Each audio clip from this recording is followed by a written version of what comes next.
De volta com o Educador em Entrevista. Nesse bloco nós vamos falar um pouquinho agora com o nosso colega jornalista aqui, o Rodrigo Garavini.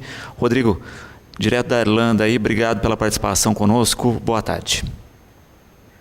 Boa tarde, Luciano. Boa tarde a todos os amigos que acompanham aí o nosso programa. É um prazer estar participando aqui direto de Dublin, capital da Irlanda. E eu estou à sua disposição aí para qualquer informação que você quiser a respeito daqui. Vamos lá. Maravilha.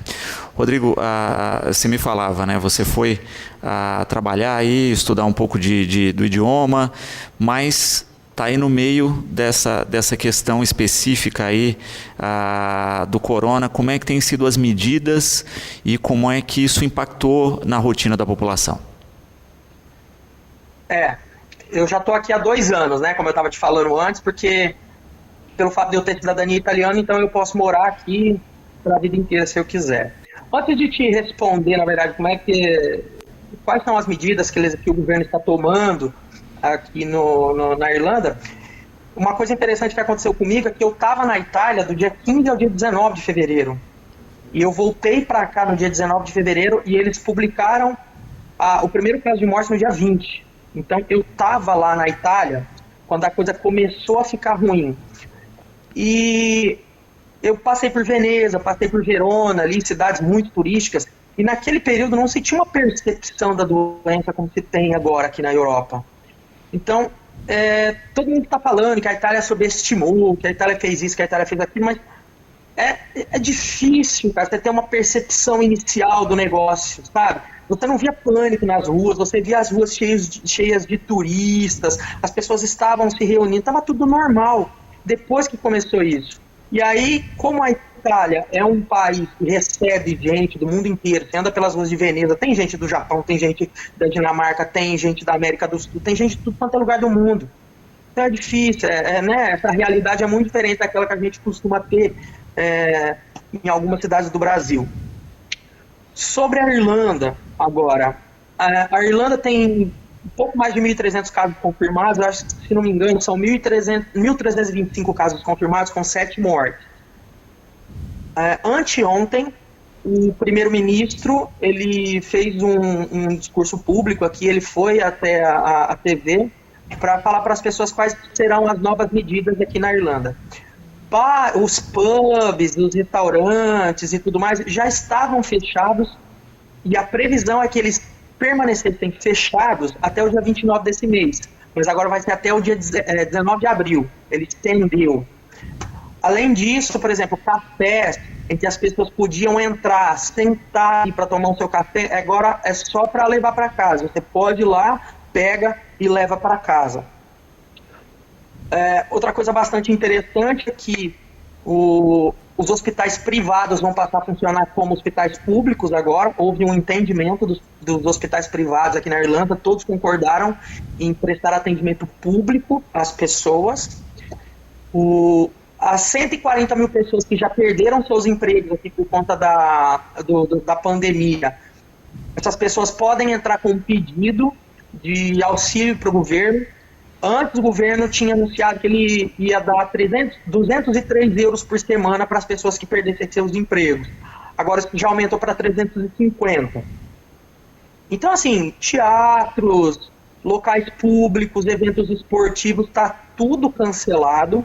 Inclusive, nesse último pronunciamento do primeiro-ministro, ele deixou claro que, por exemplo, assim, aglomeração na rua, quem for pego na rua em um grupo de mais de 4 pessoas, por exemplo, pode sofrer sanções da polícia. A polícia já tem ordem para tomar providências. Então tá desse jeito aqui, Luciano. Tá desse jeito. Perfeito. E a gente percebe isso, né? Vários países na Europa tomaram iniciativas nesse sentido, alguns com multa para as pessoas que estão sem motivo na rua, né? Então, o que se nota é exatamente isso, que as medidas de contenção, de isolamento, são as mais eficientes na questão aí mesmo, e justamente pelo exemplo da Itália, né? Que num primeiro momento, no boom da doença, estava com circulação de turistas, com as pessoas na rua, e tem sofrido um pico da doença violento, né? Acho que isso serviu de espelho para toda a Europa a se precaver.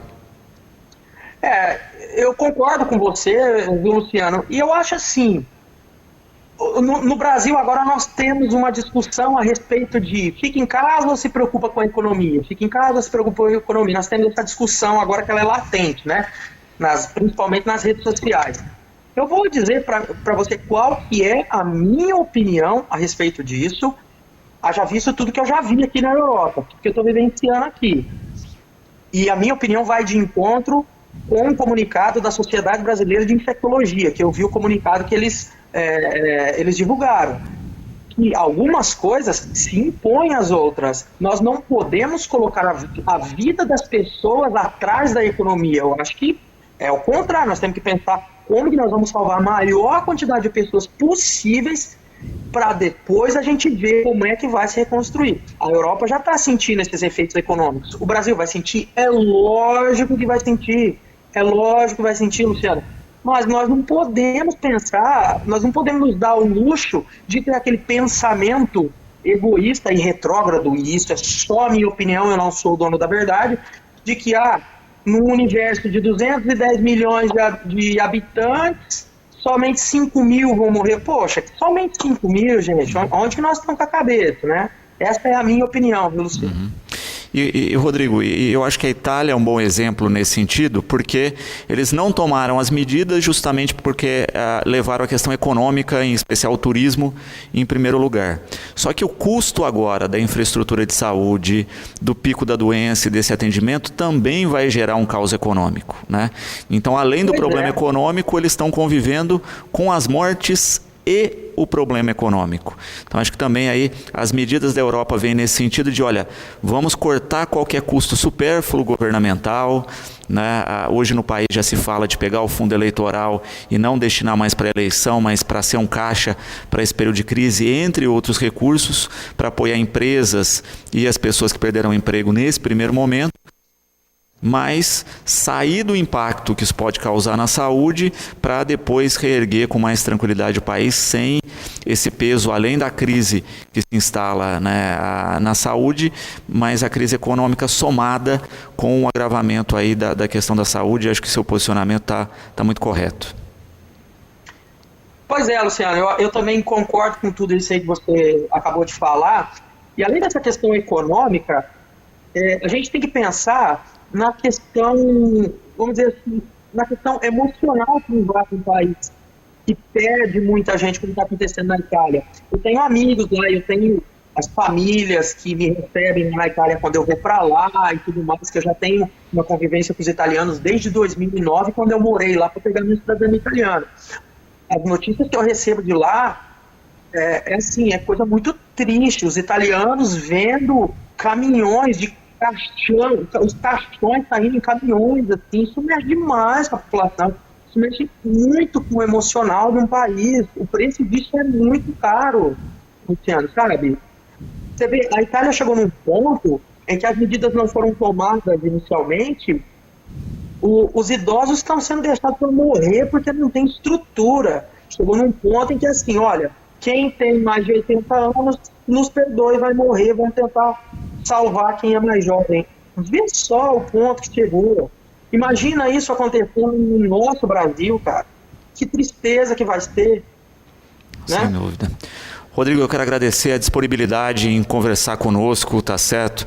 Parabenizar aí pelo seu trabalho, pelo profissionalismo.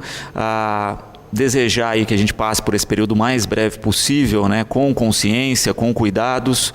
Se cuide, tá certo?